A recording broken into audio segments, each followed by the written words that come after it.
madaxweynaha jamhuuriyadda Soomaaliland Muuse Biixi Cabdi ayaa soo galay haatan halkan oo ah xisbiga magaalada Hargeysa suuqa Gobonimo ilaalada madaxweynaha ayaa haatan soo galay waxa ka socda ololaha nadaafadda caasimadda Hargeysa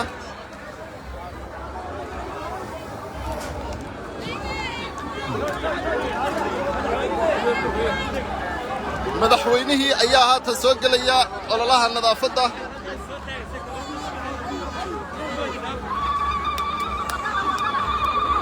madaxweynaha Soomaaliland Muuse Biixi wuxuu soo gaaray haatan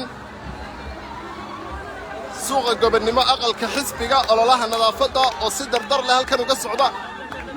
waxa madaxweynaha kula sugan wasiirka amuraha gudaha wasiirka warfaafinta Salaaman Cali Koore agaasimaha madaxtooyada barasaabka gobolka Maroodijeex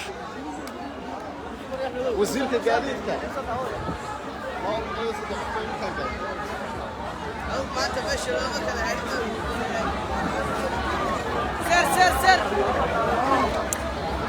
madaxweynaha Soomaaliland ayaa ka qayb qaadanaya ololaha nadaafadda